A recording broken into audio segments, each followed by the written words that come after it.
بسم الله الرحمن الرحيم والصلاة والسلام على أشرف المرسلين. Salam alaikum, bonjour tout le monde. Aujourd'hui, on va voir ensemble un nouveau module sur la synthèse de l'image. Pour le module synthèse d'image, on va commencer par chapitre numéro 1, introduction à l'infographie et généralité sur l'image. Donc, introduction à l'infographie et généralité sur les images.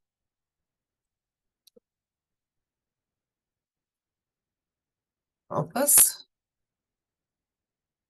On va commencer par définir c'est quoi l'infographie. L'infographie est composée de deux mots. Elle est composée du mot info plus graphie. C'est une discipline ou bien un domaine scientifique très vaste. C'est un axe de recherche très graphique.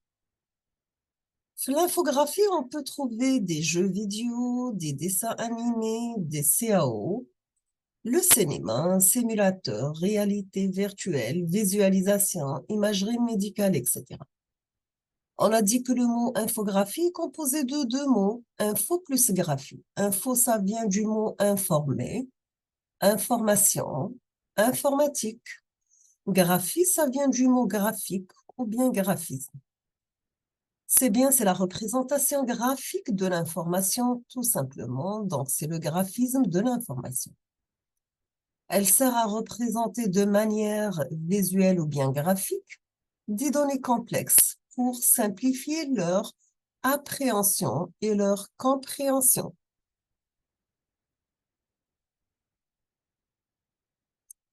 Toujours avec l'infographie, lors de l'introduction de son concept, dans la langue française, elle est désignée uniquement les graphismes que l'on appelait alors l'infographie, c'est l'information par le graphisme. Elle est destinée à mettre en image des informations généralement statiques au moyen de diagrammes ou bien à travers des cartes. Mais le concept d'infographie s'étend rapidement élargi à tous les graphismes produits par des moyens informatiques. L'infographie, c'est la science de l'image numérique dont le procédé consiste à appliquer l'informatique à la représentation graphique et au traitement des images. L'infographie, c'est le domaine de la création, de la manipulation et de l'utilisation d'images numériques assistées par ordinateur, donc ce sont des techniques informatiques. L'infographie désigne les graphismes qui sont créés et gérés par ordinateur, dont la gestion se base sur une station graphique. Elle est composée d'éléments matériels. Donc, nous avons le processeur ou la carte graphique. Nous avons des outils d'acquisition, exemple le scanner et le caméscope. Les outils de manipulation, vous avez la souris, les crayons optiques, les outils de stockage, exemple des disques durs, des CD, des DVD, etc. Et des outils de restitution, vous avez l'écran ou bien imprimante, etc. En plus d'une interface utilisateur, bien sûr, qui permet l'interaction entre l'utilisateur et l'ordinateur. Quel est l'objet de l'infographie? Donc, nous avons que l'infographie a pour objet l'analyse et le traitement d'images. C'est bien l'utilisation de l'ordinateur pour comprendre le monde extérieur à travers des images. Donc, pour le traitement d'images, il a pour but d'amélioration d'images, segmentation, détection de contours, etc. Deuxièmement, l'infographie a pour objet aussi la synthèse d'images. Donc, la synthèse d'images, c'est l'une des techniques de l'infographie. Elle consiste en la création d'images numériques par application d'un modèle physique. Ces images sont appelées images de synthèse. Donc, toujours on commence d'un objet pour arriver à une image.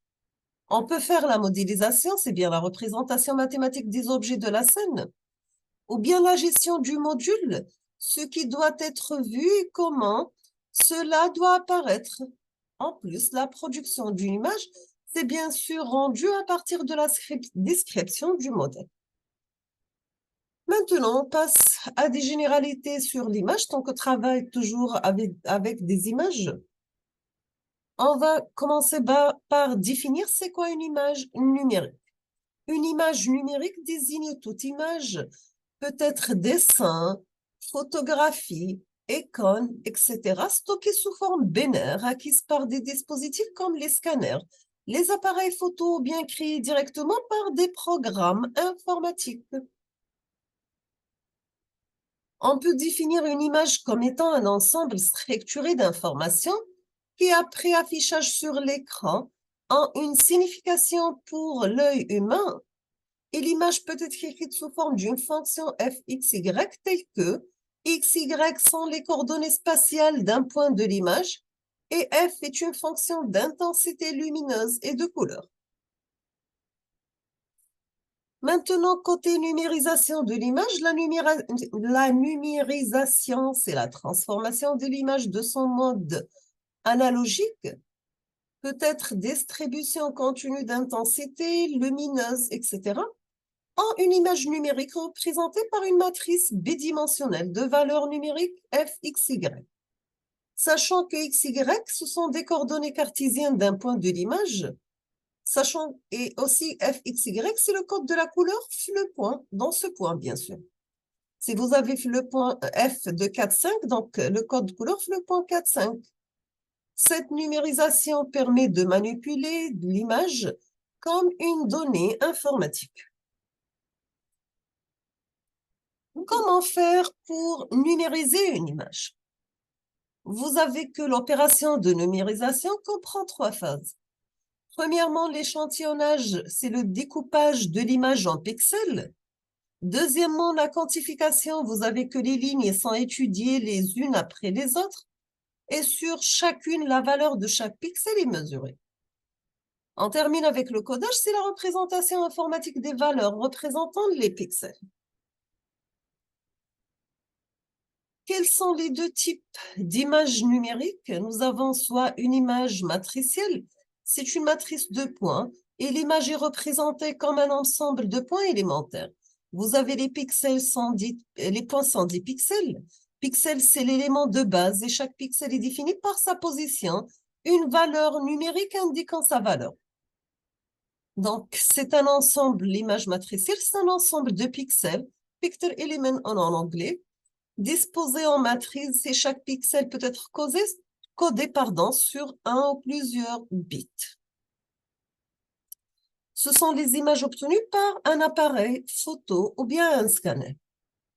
Quand vous voyez ici pour une image numérique, nous avons la largeur et la hauteur. Nous avons un indice de ligne et un indice de colonne et le pixel IG qui a pour coordonnées ou l'intensité grand N indiquant la couleur. Toujours avec l'image matricielle, nous avons que les formats les plus célèbres sont JPEG, BMP, PNG, TIFF, GIF. Sachant que les images bitmap peuvent être en 2 couleurs sur un bit, 16 couleurs, vous avez 4 bits, 256 couleurs sur 8 bits, 65 536 couleurs sur 16 bits, ou bien 16,8 millions de couleurs sur 24 bits. Les logiciels permettant de les modifier, vous avez Photoshop, Photofiltre. Comme titre d'exemple, vous avez les photos numériques et les images scannées. Toujours avec l'image matricielle, une image matricielle ne supporte pas le zoom à grande échelle. Chaque pixel devient un carré visible, et le détail de l'image n'est pas accessible. Un zoom ou bien un changement de dimension entraîne une perte de qualité. Par contre, les images matricielles sont plus courantes car elles permettent d'afficher des images plus complexes. Quels sont les inconvénients de l'image matricielle? C'est bien l'effet de mosaïque à l'agrandissement, la création et le retouche délicates, nécessité de compression, le besoin d'un périphérique de numérisation qui peut être un scanner, appareil photo numérique, etc. Deuxième type d'image, c'est bien les images vectorielles. Ils sont composés de formes géométriques qui peuvent être décrites par des formules mathématiques telles que droite, cercle, polygone, etc. Ils sont remplis au nom de couleurs. Elle est stockée comme une fonction mathématique au lieu de pixels. Et vous avez que les formats les plus célèbres sont SVG, le AI, le WMF. Les logiciels permettant de les créer et modifier, vous avez Inkscape, pardon. Toujours avec l'image vectorielle, elle est plus compacte et facile à éditer.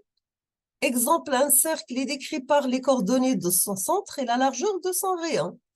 Ici, donc, pour cette image, vous avez x carré plus y carré plus z carré est égal à r carré.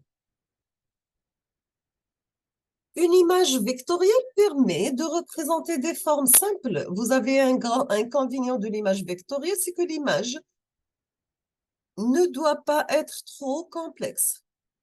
Et une image vectorielle est spécifiée par très peu d'informations et un fichier comportant une image est petit. Quels sont les avantages maintenant de l'image vectorielle? C'est que nous avons deux grands avantages. On peut l'agrandir à l'infini. L'image peut être redimensionnée sans perte de qualité. Et lors d'un zoom avant ou arrière, les formes sont recalculées sans perdre de la qualité. Par exemple, pour un cercle, le logiciel ne change pas la valeur du rayon et retrace le cercle. Le fichier créé est très léger en termes d'octets, car seule la description des objets est écrite. On passe maintenant aux caractéristiques d'une image numérique. On va commencer par le pixel. Le pixel, c'est l'élément de base d'une image.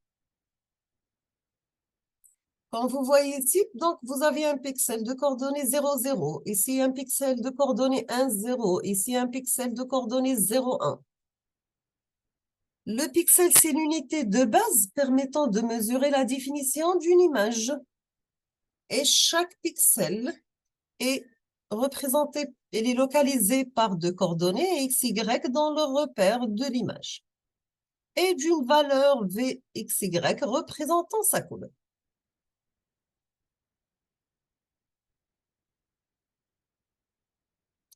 Donc, on va s'arrêter ici et on termine la suite dans la prochaine vidéo, Inch'Allah. Je vous remercie infiniment pour votre attention. Comme toujours, n'hésitez pas si vous avez des questions. Et à la prochaine vidéo, Inch'Allah. Merci beaucoup.